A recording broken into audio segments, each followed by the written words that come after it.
Hello and अस्सलाम वालेकुम। आप सुन रहे हैं हॉरर चाय का सिप विद पीकी सुहेब। कैसे हैं आप सब? यकीनन ठीक ठाक होंगे। आपकी बहुत सारी स्टोरीज़ मौसूल हुई हैं, लेकिन बिज़ी लाइफ की वजह से मैं बहुत कम ही इनको रिकॉर्ड कर पाती हूँ। तो चलें और वक्त ज़ाया किए बगैर आज की रियल हॉरर स्टोरी शुरू करते हैं। घूमने फिरने के शौकीन मैं और रेहान। पाकिस्तान की ऐसी कोई जगह ना थी जो हमने ना देखी हो। रेहान को पुरसुकून जगहें बहुत अच्छी लगती थीं। शहर के शोर और बिज़ी लाइफ में सुकून मिलता ही ना था। तो अब की बार हमने फिर से नारायण कागान जाने का प्लान बनाया। अर्ली मॉर्निंग ही हमने अपना सफ़र स्टार्ट किया।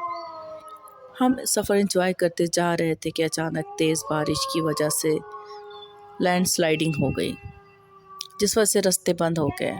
मजबूरन हमने यहीं रुकने का फ़ैसला किया। वैसे भी शाम होने वाली थी। हम होटल ढूंढ रहे थे पर आसपास कोई होटल ना था। भूख भी काफ़ी लग रही थी और ठंड भी।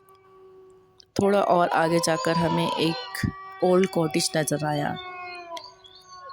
बाहर बैठे वॉचमैन को अंदर जाने के लिए कहा, पर वो कह रहा था, साहब खाली तो है पर रेंट के लिए नहीं है। हमने इसके बहुत इसरार की तो फिर उसने हमें ऑनर का नंबर दिया। हम आज रात यहीं रुकना चाहते थे। ऑनर मान ना रहे थे, पर बारिश और मौसम ख़राब की वजह से और कोई चारा ना था। आखिरकार वो मान गए। कॉटेज बहुत खूबसूरत था और उसका गार्डन भी। कॉटेज में 2 ही कमरे थे और छोटा सा लाउंज और साथ ही किचन। रूम में सामान रख के हम फ्रेश होकर बाहर आए तो एक आदमी खाना लेकर बाहर खड़ा था। शायद ऑनर ने भेजा था। हम खाना खा ही रहे थे कि कॉटेज के ऑनर वकार साहब की कॉल आ गई। वो बोले, रेहान साहब, मैं ये कॉटेज आपको देना तो नहीं चाहता था, पर आप लोगों की मजबूरी की वजह से दिया। रेहान साहब, मेरी बात गौर से सुनिए। आप लोग रात को बाहर ना जाइएगा, थोड़ा ध्यान से रहिएगा। मगरिब के बाद वॉचमैन घर चला जाता है। बाहर कितनी भी आवाज़ हो रही हो, बाहर ना जाइएगा, ना दरवाज़ा खोलिएगा, क्योंकि कभी कभार आसपास के लोकल चोरी चकारी के लिए आ जाते हैं। याद रहे, चाहे कितनी भी आवाज़ हो रही हो, आप लोग इग्नोर करना, दरवाज़ा न खोलना और ना बाहर जाना। बाकी कुछ भी चाहिए हो, कोई भी प्रॉब्लम हो, आप मुझे कॉल कर लीजिएगा। मेरा कॉटेज 205 वाला है। ओके, अल्लाह हाफिज़। रेहान ने फ़ोन बंद किया तो मुझे डर लगने लगा। रेहान बोले, डोंट वरी स्वीट हार्ट, हम दरवाज़ा ही ना खोलेंगे, और वैसे भी हम कल सुबह सुबह वापस चले जाएंगे। तुम थक गई होगी, आराम कर लो। रेहान ने सब दरवाज़े खिड़कियां बंद कर दी और हम सोने के लिए लेट गए। यहाँ काफ़ी ठंड थी और बारिश थी कि रुकने का नाम ही ना ले रही थी। मैं भी कच्ची नींद में ही थी कि गार्डन के झूले के हिलने की आवाज़ आने लगी। मैंने सोचा हवा से हिल रहा होगा। करवट बदल के सोने ही लगी थी कि बिजली की ज़ोरदार गरज के साथ ही लाइट चली गई। रेहान गहरी नींद में थे। मैंने मोबाइल टॉर्च ऑन की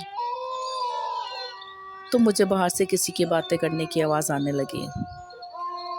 मैं डरते डरते उठी, खिड़की से बाहर देखा तो एक लड़का और लड़की झूले पर बैठे बातें कर रहे थे। इतनी ठंड और तेज़ बारिश में रात की इस पहर मैं इन दोनों को देख ही रही थी कि लड़की की नज़र मुझ पर पड़ी। तो मैं खिड़की बंद करके रेहान को उठाने लगी कि अचानक ज़ोरदार बिजली की गरज के साथ ही ज़ोर ज़ोर से दरवाज़ा बजने लगा और रेहान जाग के काफ़ी देर तक जब दस्तक ना रुकी तो रेहान ने वकार साहब को कॉल की, पर शायद वो सो गए थे। कॉल रिसीव ही ना हुई, पर दस्तक थी कि रुक ही ना रही थी। इतनी ज़ोर ज़ोर से दरवाज़ा बज रहा था कि कमरे में रखी हुई चीज़ें भी हिलने लगी। वो लोग दरवाज़ा तोड़ के अंदर आ जाएंगे ऐसा लग रहा था। रेहान ने फिर कॉल की। अब की बार कॉल रिसीव हो गई, पर दूसरी तरफ कोई और ही था। वो लड़का बोला, वो वकार साहब का बेटा खकान है, आप परेशान ना हो, वो लोग चले जाएंगे, बस आपने दरवाज़ा नहीं खोलना। कॉल के बंद होते ही कुछ देर बाद दस्तक भी बंद हो गई और हम पुरसुकून होकर सो गए।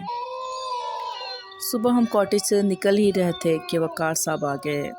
उन्होंने कहा, आपकी कॉल लगी हुई थी पर मैं सो गया था। रात को कोई मसला तो ना हुआ आपको? वकार ने कहा, हुआ तो था, पर आपके बेटे ने सॉल्व कर दिया। अभी कहाँ है खाकान? मैं इनका भी शुक्र अदा कर दूँ, क्योंकि रात में उनसे मुलाकात ही ना हो सकी। वकार साहब बोले, आप खाकान को कैसे जानते हैं? इसकी डेथ को तो 4 साल हो गए हैं। मैं और रेहान एकदम से चौंक कर वकार साहब को देख रहे थे। हमें उनकी बात पे यकीन ना आ रहा था। उन्होंने कहा, इसी गार्डन में उसकी कब्र है। रेहान ने कहा, ऐसे कैसे हो सकता है? रात ही को तो मेरी आपके मोबाइल पर उससे बात हुई है। वकार साहब ने कहा, खकान और चांदी की कब्रें इसी गार्डन में हैं। उन्होंने हमें कब्रें दिखाई और बताया कि 4 साल पहले मेरे बेटे को यहाँ की मुलाजिम की बेटी चांदनी से मोहब्बत हो गई।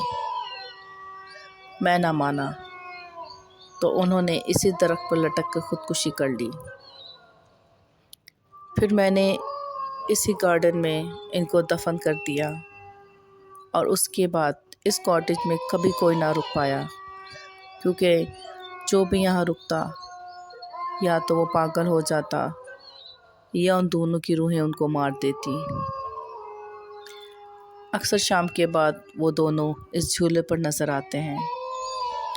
बस इसलिए आपको मैं कॉटेज नहीं देना चाहता था। हम वहाँ से निकले और अपने आगे का सफ़र शुरू किया, पर अब मेरा दिल ही ना लग रहा था, ना रेहान का। मैं सोचती हूँ कि कैसे हमने एक रात उस हॉन्टेड कॉटेज में गुजार दी। अगर हम दरवाज़ा खोल देते तो वो हमें भी मार देते। अब तक के लिए इतना ही। मज़ीद स्टोरीज़ लेके फिर हाजिर हो।